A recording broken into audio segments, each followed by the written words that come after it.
YouTube, Kennard Vernon Stewart here for the podcast. We're talking Auburn football. Go ahead and like the video, comment, and subscribe to the channel. And as always, it's great to be an Auburn Tiger, War Eagle.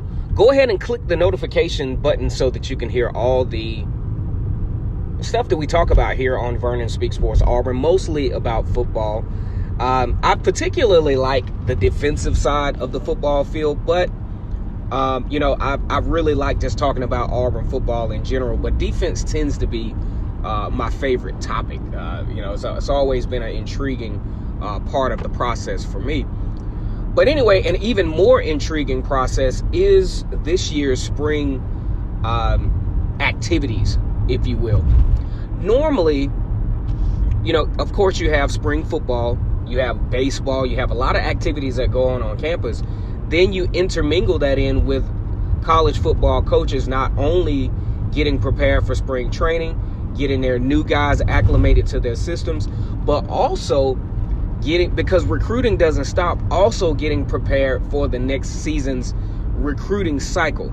Usually this is a pretty pivotal time of year because high school football players are not participating as heavily in sports. Basketball season is over.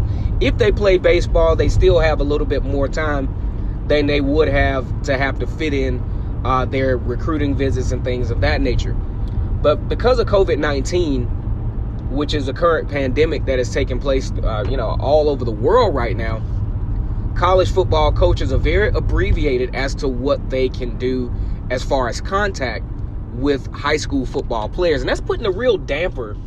Really, if you look at it, spring football, in my opinion, although this is a pivotal year for Auburn because they have so many moving parts that they want to get some experience, I'm particularly concerned with the cornerback position, especially with not having to being able to have spring football, but the offensive line as well. I mean, you're talking about having to replace a brand new offensive line with a brand new offensive coordinator.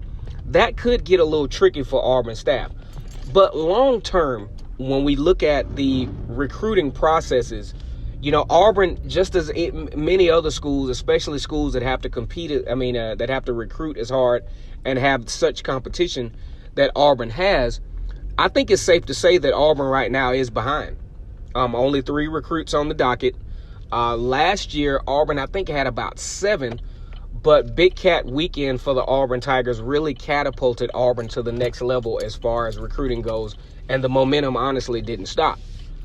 But what coaches are now having to do in lieu of the on-campus visit and in lieu of face-to-face interfacing with their players, they're having to use Skype sessions. They're having to actually look at film review on players. And a lot of times it's kind of, according to Travis Williams, who's a recruiting coordinator, it can be a little misleading when you look at a player's highlights because they're usually showing you the best of what they have done. The best way, according to Travis Williams, to really analyze, one of the better ways to analyze a player is through looking at their work ethic, looking at how they practice, looking at how they work out, looking at how they intermingle with their other players, so to speak. How do they socialize with other players? Are they coachable?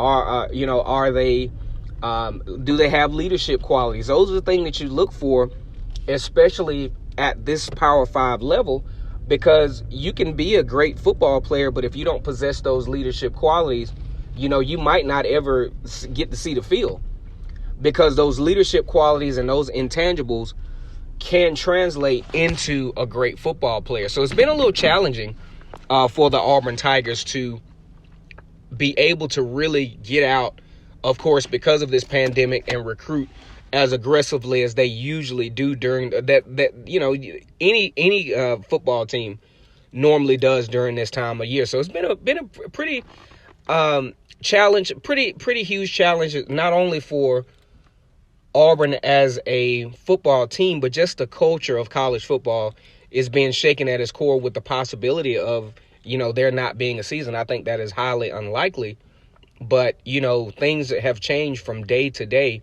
and you don't know how to measure progression, or you don't know how to measure how at the rate things will get back to normal. So it's kind of has the world at a standstill right now. All right, once again, it's Kennard Vernon Stewart here for the podcast talking Auburn football. Go ahead and click the notification button, like the video, subscribe, and as always, it's great to be an Auburn Tiger, War Eagle.